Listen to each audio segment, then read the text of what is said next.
सारी महिलाएं ऐसी हैं जो अपनी जान गंवा देती हैं, ससुराल पक्ष के द्वारा मारी जाती हैं, सिर्फ ये कि हमारा परिवार बचा रहे। और उस तरीके से वो क्षण हम लोगों ने नहीं देखे, वो क्षण उस लड़की पे बीती। उसने कितनी कोशिश कि अब अगर कोई इस तरह से किसी महिला के किसी बेटी के साथ अगर कोई इस तरह का टॉर्चर किया जा रहा है तो खुल के उसका विरोध करें। तो मैं आपसे बस यही सवाल करना चाहती हूँ कि हमारा एक तरफ हमारा समाज कहता है कि शिक्षित होना चाहिए। घटना हो सकती है लड़की के साथ, तो हम लड़की को हम लोग घर पर रोक सकते थे, कानूनी प्रक्रिया अपना सकते थे। उसकी फोन करके पहले हमसे कि वो अरे उसकी खुशी के लिए अगर दे दे। तो जैसा कि आप लोगों को पता है कि बरेली में आए दिन महिलाओं के साथ जो अत्याचार बढ़ रहे हैं, मतलब बरेली में क्या हमारे समाज में आए दिन ऐसी न्यूज आ रही है कि ससुराल पक्ष के द्वारा लड़की को मारा गया, किसी की बेटी को मारा गया। तो आज मैं एक परिवार से मिलने आई हूँ और इनकी न्यूज भी मैंने शेयर की थी, जैसा कि आप लोगों ने देखा होगा। तो सबसे पहले तो मैं आप लोगों से कहना चाहूंगी कि आपकी बेटी को दहेज की खातिर ससुराल पक्ष ने इतनी बुरी तरह मार है, वो जो आप पर बीती होगी ना, मतलब वो कंडीशन आप ही समझ सकते हैं, वो सिचुएशन आप ही समझ सकते हैं। और इस दुख की घड़ी में हम आपके साथ खड़े हुए हैं। और मैं एक चीज जानना चाहती हूँ अंकल आपसे कि जो आपकी बेटी थी जिसको ससुराल मतलब उसके हस्बैंड ने और उसके ससुराल पक्ष ने मारा, तो वो कितनी पढ़ी लिखी थी, क्या एज थी उनकी, वो आप बताइए। उम्र थी लगभग 25 से 26 के बीच थी उम्र। और LLB करने के बाद में उसका रजिस्ट्रेशन बार काउंसिल 2023 में हुआ था और CEOP नंबर अभी मिला है उसे। और LLM में नंबर आ गया था उसका। LLM में फर्स्ट ईयर हो गया था। LLM 2 साल का होता है, तो जो फाइनल था तो उसमें उन्होंने छुड़वा दिया कि हमें जो है हम डॉक्टर हैं और हमें डॉक्टर बनाना है, इसे डॉक्टर की डिग्री कराना है हमारे लिए, LLM नहीं कराना है। तो LLM फर्स्ट ईयर हो गया था और उसके बाद LLM सेकंड ईयर फाइनल नहीं होने दिया, उन्होंने छुड़वा लिया। हमने सोचा कि उनके घर की मेंबर हो गई है हमारे, तो वो जैसा चाहे MBBS कराएं चाहे वो LLM कराएं। मतलब आपने ये सोचा हुआ कि हम इंटरफेयर नहीं करते हैं। और मेरा दूसरा सवाल आपसे ये है कि कब आपने अपनी बेटी की शादी की थी, मतलब कौन से सन में, कितना समय हुआ था? इसी साल 27 फरवरी 2025 को शादी हुई थी। और शादी में जो घरेलू सामान दिया जाता है वो दिया था, वैगनार कार दी थी हम लोगों ने, और ज्वेलरी काफी दी थी। मतलब जैसा कि आप लोग को पता है कि भाई हर माँ बाप ये चाहते हैं, हर परिवार ये चाहता है कि हम अपनी बेटी को अपनी मर्जी से खुशी खुशी जितना दे सकते हैं उतना दें, ताकि हमारी बेटी जो नए जीवन में कदम रख रही है वो अपने ससुराल में खुश रहे और उसके ससुराल वाले भी खुश रहें। तो मैं आपसे ये पूछना चाहती हूँ कि जब भाई ससुराल पक्ष ने डिमांड तो की होगी लड़की की कि भाई हमें ये चाहिए या हमें, तो आपको एक बार भी ये नहीं लगा कि जो परिवार आपकी बेटी को ले जाने से पहले डिमांड कर रहा है गाड़ी की, घोड़े की, जमीन की, प्लॉट की, तो आपके माइंड में ये नहीं आया कि भाई जो लालची लोग हैं, जो दहेज लोभी लोग हैं, उस परिवार में आप अपनी बेटी को भेज रहे हैं, तो कुछ तो सोचा होगा, क्योंकि आप भी एक एजुकेटेड फैमिली है और मुझे जहाँ तक पता है आपकी फैमिली में जज भी है और आपने बताया आपकी बेटी भी इतनी पढ़ी लिखी थी।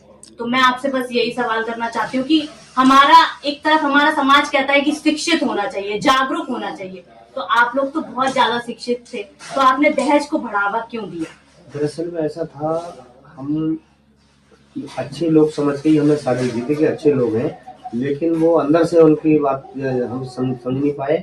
और जब हमने वैगनार कार दी थी शादी में, तो वो उनकी डिमांड ये हो गई कि वैगनार कार हमें चाहिए, हमें ऑटोमेटिक कार चाहिए।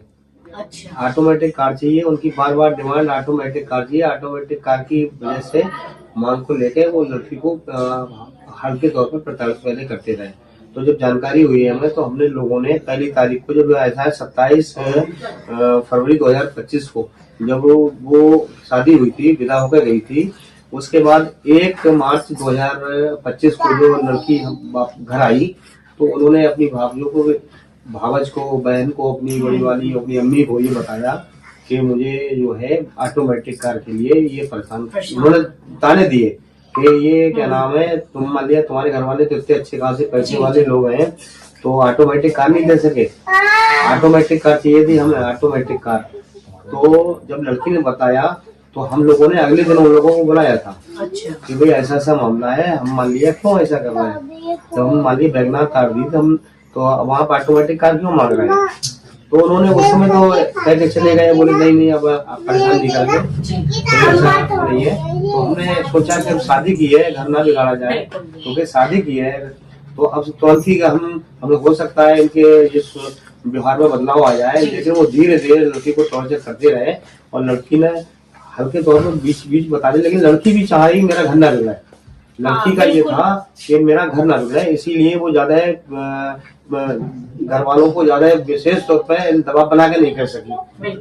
हम लोगों ने सोचा कि धीरे धीरे हमें समझ जाएंगे, और लेकिन ये लोग जो हैं उनके जो है व्यवहार में बदलाव नहीं आया, वो उन्होंने लास्ट में उसकी जान ही ले ली, हत्या कर दी दहेज की मांग को लेकर। मैं आपसे एक चीज और जानना चाहती हूँ कि उन महिलाओं को आप क्या संदेश देना चाहते हैं जो घर की चार दीवारी में अपने ससुराल पक्ष का टॉर्चर झेल रही हैं, अपने मायके पक्ष को नहीं बता रही हैं, और अपने मायके पक्ष को अगर बता भी रही हैं तो उनका मायका पक्ष ये कहकर उनको चुप करा दे रहा है कि अब वही तुम्हारा परिवार है, तुम्हें वही रहना है, एडजस्ट करो, झेलो, तुम्हारा पति है, कल सुधार आ जाएगा। तो उन महिलाओं को आप क्या संदेश देना चाहते हैं जो चार दीवारी के अंदर सिर्फ अपना परिवार बचाने के लिए टॉर्चर झेल रही है?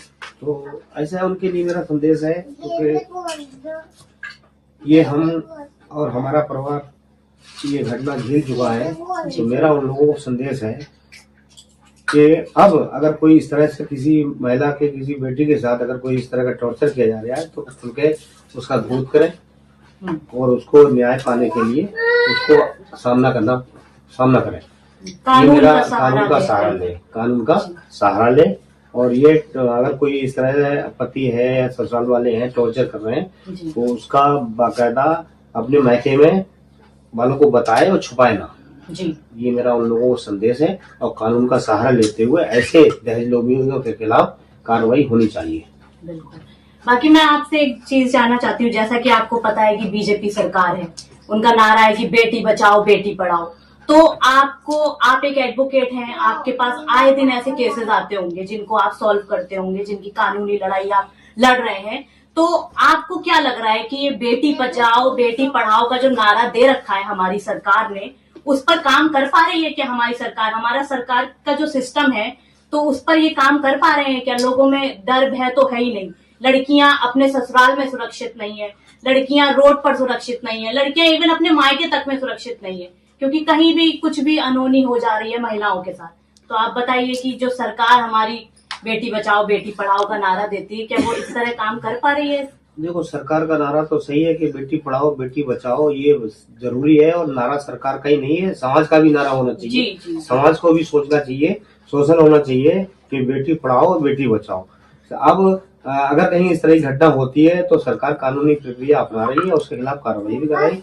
इसमें सरकार के ऊपर मैं इसलिए आरोप नहीं लगाना चाहूंगा क्योंकि सरकार अगर किसी को बचाव करती हो तब तो ये सरकार का आरोप है, लेकिन सरकार जो है कानून जो कोई अपराध करता है इस तरह से कोई अपराध कर रहा है, सरकार तो ऑब्वियसली बात है ऑर्डर देगी। भाई हमारे जो मुख्यमंत्री जी हैं योगी आदित्यनाथ जी, वो यही कहते हैं कि महिलाओं पे टॉर्चर जहाँ होता है वहां तुरंत आवाज उठनी चाहिए। तो लेकिन जो उनके नीचे सिस्टम काम कर रहा है, लाइक प्रशासन जो काम कर रहा है, आपके मैटर में उसकी क्या भूमिका रही? अब तक 8 दिन हो गए। ऐसा है, सरकार ये है 2 लोग गिरफ्तार हो गए हैं, बाकी लोगों की गिरफ्तारी के लिए हम भी मांग कर रहे हैं और सरकार से उम्मीद कर रहे हैं, सरकार से और पुलिस प्रशासन से कि जो अपराधी बचे हैं उन्हें जल्दी गिरफ्तार किया जाए और उन अपराधियों के खिलाफ, क्योंकि हमारे क्या नाम है सरकार की जो है कि अपराधियों के खिलाफ उनका अभियान है, तो मेरी सरकार से भी ये मांग है कि इन अपराधियों को जिससे और अपराधियों के खिलाफ जो तेजी से कार्रवाई चल रही है, तो ऐसे जो मान लिया क्या नाम है बेटियों के ज्यादा अपराध हो रहे हैं, इनके खिलाफ भी कार्रवाई होनी चाहिए।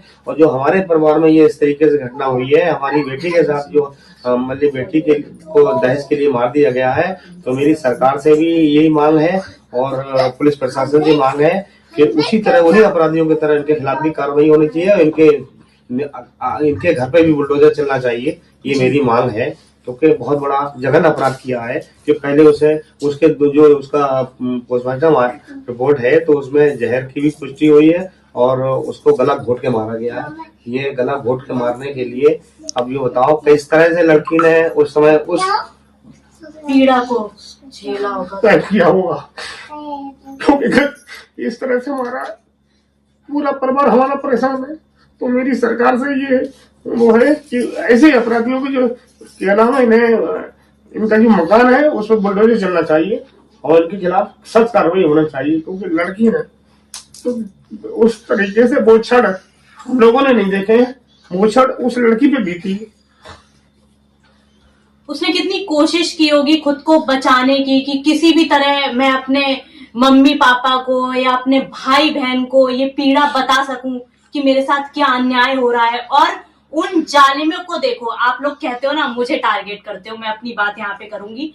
इन माँ बाप को नहीं पता था कि वो अपनी बेटी को किसी राक्षसों के हाथ में सौंप रहे हैं। इन्हें नहीं पता था अपनी बेटी का फ्यूचर, कि आने वाले समय में उनकी बेटी के साथ इतनी निर्मम हत्या की जाएगी और इतना बुरा सलूक किया जाएगा, मतलब दुश्मन की बेटी के साथ भी ऐसा ना हो। तो मैं उन समाज के लोगों को भी एक चीज बोलना चाहूंगी जो हमारी महिलाओं की आवाज दबाने की कोशिश करते हैं। जब महिला अत्याचार के खिलाफ आवाज उठाती है तो ये समाज के 4 लोग सबसे पहले आते हैं उसकी आवाज दबाने।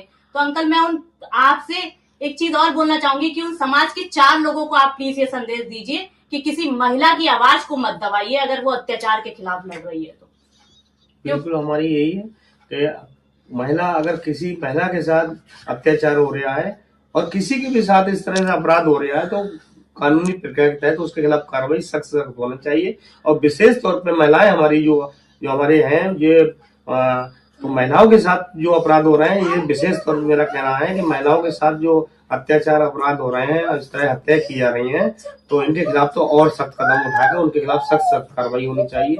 ये मैं सरकार से, पुलिस प्रशासन से मांग करता हूँ, क्योंकि मेरे साथ, मेरे परिवार के साथ ये घटना हुई है। तो मैं सोचता हूँ कि इस तरह की जो घटनाएं हैं बहुत जघन्य घटनाएं हैं, बहुत जघन्य अपराध है ये। तो इस तरह की घटनाएं तभी रुक पाएंगी जब सख्त से सख्त कार्रवाई होगी।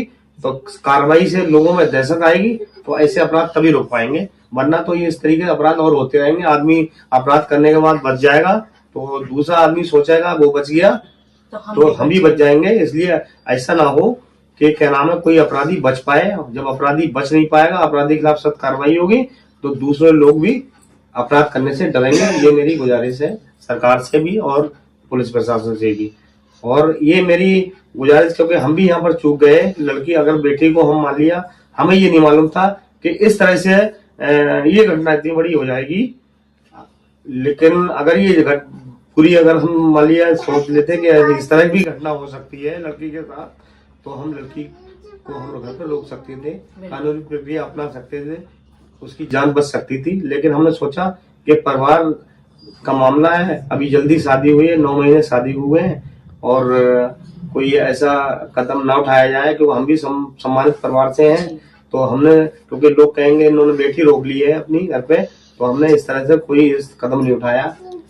अगर हम इस तरह की जानकारी हो जाती तो हम बेटी को रोक लेते। क्योंकि कहीं ना कहीं महिलाओं को ही दोष दे दिया जाता है कि इसमें खोट होगी इसलिए ये अपने मायके में बैठी हुई है। तो समाज के जो ठेकेदार हैं, मैं उनको एक चीज बोलना चाहती हूँ कि हर महिला गलत नहीं होती है। आपके घर की जो समाज के ठेकेदार हैं जो इस तरह की मानसिकता अपनी प्रेजेंट करते हैं मेरे कमेंट सेक्शन में, समाज में लेके घूम रहे हैं, तो आपके घर की महिलाएं ऐसी होंगी, लेकिन हर घर की महिला ऐसी नहीं है। अगर उसके साथ अत्याचार हो रहा है तो वो अपने मायके में ही आएगी, अपने मायके पक्ष को बात बताएगी। लेकिन इन समाज के ठेकेदारों की वजह से काफी महिलाएं ऐसी हैं जो अपनी जान गंवा देती हैं, ससुराल पक्ष के द्वारा मारी जाती हैं, सिर्फ ये कि हमारा परिवार बचा रहे और समाज में हमारी इज्जत बनी रहे। तो आप लोग, और इसमें तो ऐसा है, इसमें ये पूरे परिवार ने मारा है उसे, पूरे परिवार ने मारा। जिस तरह से उसे क्या नाम मारा गया है, तो ये 1-2 आदमी उसे गला घोट नहीं सकता, उसे पूरे परिवार ने मिलकर मारा है। ये बिल्कुल उसका जो उसकी हालत थी, उसके गले पे पूरे रगड़ के निशान थे, और बाकायदा इसमें अकेले आदमी कोई नहीं कर सकता इस अपराध को। पूरे फैमिली जिन मान लिया उसके पति, सास ससुर और देवर जेठ, जो देवर हैं और नंद नंदोई, सबने मिलकर मारा उसे। ये बिल्कुल पूरी तौर पर मुतमईन है कि वाकई दहेज हत्या हुई है ये, क्योंकि उसकी माँ ने कहा था फोन करके पहले हमसे कि वो अरे उसकी खुशी के लिए अगर दे देते, समझे, यानी उसकी खुशी के लिए ऑटोमेटिक कार दे दोगे तो क्या क्या क्या परेशानी है आपको। एक महिला की दुश्मन बन गई है इसके। आपकी कोई कमी है, आपने उसकी खुशी के लिए आपने बेगनार कर दे दी, आपको ऑटोमेटिक कार दे देना चाहिए कि उसकी माँ और बाप और ये सब लोग भैया वगैरह सब ये कह रहे हैं। तो ये बाकायदा दहेज हत्या हुई है साहब, दहेज हत्या हुई है। मैं उन परिवारों को जो अपने जिनकी बेटियां हैं उनको भी इस संदेश देना चाहूंगा कि अगर बेटी इस तरह से प्रताड़ित है तो पूरी सही जानकारी करें, क्योंकि इस तरह से अगर बेटी को ही मान लिया बेटी की बात नहीं समझ पाएंगे तो इस तरह फिर घटना होती रहेगी। तो इस पर रोक लगनी चाहिए और लोगों को जागरूक होना चाहिए और समाज के ठेकेदारों लोगों का दुख दर्द समझना शुरू करो और लोगों को जागरूक करो कि महिलाओं पर अत्याचार नहीं होना चाहिए और अपने घर से शुरुआत करो। क्योंकि अगर अपने घर से शुरुआत करोगे, मैंने देखा है आस पड़ोस में अगर कोई महिला के साथ कुछ भी अत्याचार हो रहा होता है तो लोग मुलजिम के फेवर में गवाही देते हैं, ना कि पीड़ित का साथ देते हैं। तो ये चीजें मत करो और मैं आपके साथ हूँ। आपको जहाँ भी मेरी जरूरत, आप पहली बात तो खुद इतने सक्षम है कि आप खुद ही अपनी लड़की की लड़ाई अच्छे से लड़ेंगे और उन मुलजिमों को सजा दिलाएंगे। और मैं बरेली प्रशासन से भी निवेदन करूंगी कि जल्द से जल्द सबकी गिरफ्तारी होनी चाहिए इस मामले में और उनको कड़ी से कड़ी सजा मिलनी चाहिए।